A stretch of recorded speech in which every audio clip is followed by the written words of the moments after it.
نذیر اکبر آبادی، حیات اور نظم نگاری۔ اردو کے عوامی شاعر نذیر اکبر آبادی کا اصل نام ولی محمد تھا۔ ان کے والد محترم سید محمد فاروق عظیم آباد کے نواب کے مصاحبین میں شمار کیے جاتے تھے، جن کی شادی آگرہ کے مقتدار سلطان خان کی بیٹی سے ہوئی تھی۔ سید محمد فاروق کی 13واں اولاد ولی محمد ہے، یعنی نذیر اکبر آبادی۔ ان سے قبل 12 اولاد فوت ہو چکے تھے۔ نذیر کی پیدائش 1735 عیسوی میں دہلی میں ہوئی۔ 1757 عیسوی میں احمد شاہ ابدالی کے حملے کے وقت اپنی ماں کو لے کر آگرہ آئے اور یہیں کے ہو لیے، اور ہر جگہ آگرہ کو ہی اپنا وطن قرار دیتے ہیں۔ ان کے خاندان اور ماحول کی وجہ سے نذیر نے سپہ گیری کے فن میں کمال حاصل کیا تھا۔ فارسی، عربی، اردو، ہندی، پنجابی اور سنسکرت پر عبور حاصل تھا۔ نذیر کے محبوب مشغلوں میں داؤ پیچ، کشتی، تلوار چلانا، بلم وغیرہ شامل تھے۔ اس کے علاوہ وہ تلوار بازی، مرگ بازی، پنجہ لڑانے کے فن میں بھی ماہر تھے۔ 1770 عیسوی میں جب میر دہلی سے آگرہ لوٹے تو میاں نذیر نے ان سے ملاقات کی اور ایک غزل سنائی۔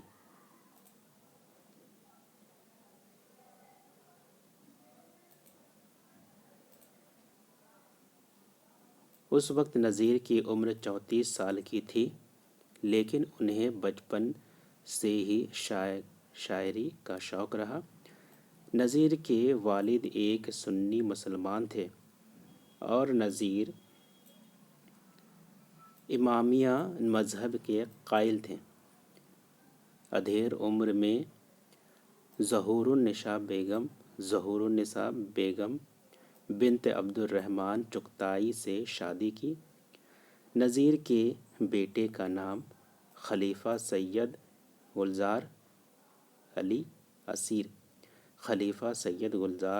اسیر اور بیٹی کا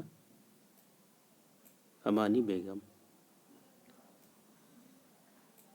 1827 عیسوی میں فالج کے مرض میں مبتلا ہوئے اور 16 اگست 1830 عیسوی میں انتقال فرما گئے۔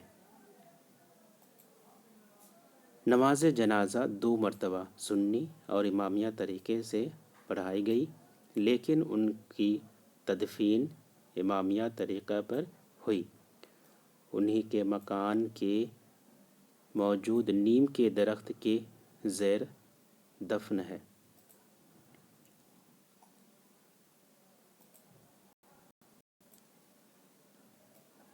اردو نظم کے معمار اول اور امام اردو نظم نذیر اکبر آبادی اردو شاعری میں سب سے زیادہ متروک الفاظ استعمال کیے۔ نذیر نے جتنے ہندوستانی الفاظ اپنی شاعری میں استعمال کیے ہیں، اتنے کسی دوسرے نے ان سے پہلے نہیں کیا۔ نذیر کی کلیات میں 3 مختصر قصیدے ہیں، جن میں انہوں نے زمانے کی نیرنگی اور دنیا کی بے ثباتی کا بیان کیا ہے۔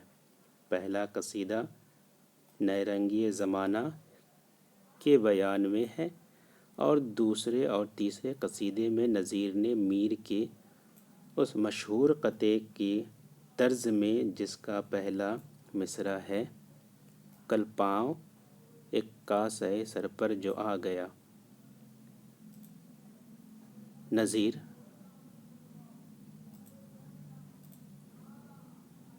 نذیر کا وجود ہی اردو شاعری میں بے نظیر تنقید ہے، بقول کلیم الدین احمد۔ نظیر کے یہاں کبیر کے اخلاق اور خسرو کے ذہن کا ایک دلکش امتزاج ملتا ہے، بقول نیاز فتح پوری۔ نظیر کا دماغ چھوٹا اور تجربہ محدود ہے، بقول شمس الرحمن فاروقی۔ نظیر کی نظم کلجگ کو مجنو گورکھ پوری نے روسو کی معاشرتی عہد نامہ کے مماثل قرار دیا ہے۔ نیاز فتح پوری نے نظیر کو چٹکے باز شاعر کہا ہے۔ نظیر کی نظموں کے نام بطور تمدن، عرس حضرت سلیم چشتی، شب برات، عید الفطر، عید گاہ، اکبر آباد، ہولی، دیوالی، راکھی، میلے کے اعتبار سے آگرے کی تیراکی، بلدیو جی کا میلہ، کھیل تماشے کے اعتبار سے نظیر کے نظموں کے نام کبوتر بازی، بلبلوں کی لڑائی، گلہری کا بچہ، ریچھ کا بچہ، اژدہے کا بچہ۔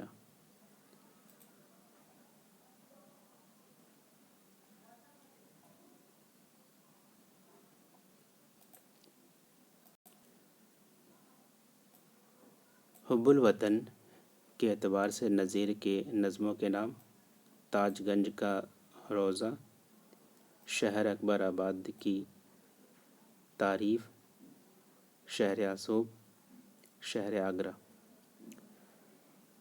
فطرت مدارج عمر کے لحاظ سے نظیر اکبر آبادی کی نظمیں طفلی، حضرت امام، طفلی، جوانی، بڑھاپا، بڑھاپے کی تعلیمیہ، بڑھاپے کی عاشقی،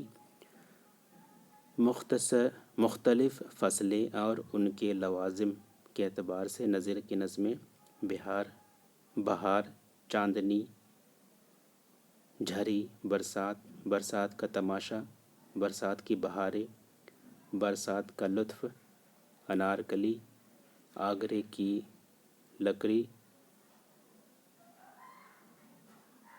اندھیری، خربوزے وغیرہ۔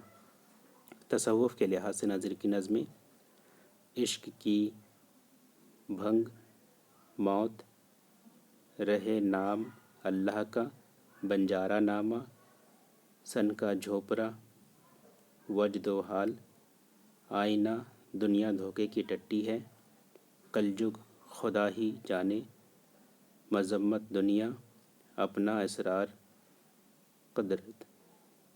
حکمت کے لحاظ سے نظیر کی نظمیں قوری، پیسہ، مفلسی، افلاس کا نقشہ، آٹے دال کا بھاؤ، روٹیاں چپاتی، خوشامد، اہل دنیا، تندرستی اور آبرو، دعائے تندرستی۔ عشق و محبت کے عنوان پر نظیر کی نظمیں جوگی کا سچا روپ، ہنس نامہ، کوی اور ہرن کی دوستی، قصہ پہلی محبت، ظرافت کے عنوان سے مزے کی باتیں، حسن طلب، برکوک، چوہوں کا اچار۔ دیگر نظمیں جنم کہانی، بانسری، بیاہ کنہیا کا، وسم کتھا، درگا جی کی درشن،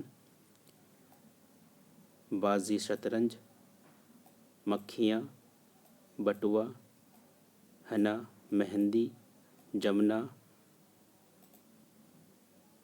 راہ، میلہ، چراغ، دسہرہ، راس لیلا۔ ناظرین، یہ تھے نظیر کے متعلق چند اہم معلومات اور ان کی نظموں کے نام جو کہ کافی اہم ہیں۔ اس ویڈیو کو دیکھنے کے لیے شکریہ، اور آپ سے گزارش ہے کہ اس ویڈیو کو زیادہ سے زیادہ شیئر کریں، لائک کریں اور ہمارے چینل کو سبسکرائب کریں۔ شکریہ، اللہ حافظ.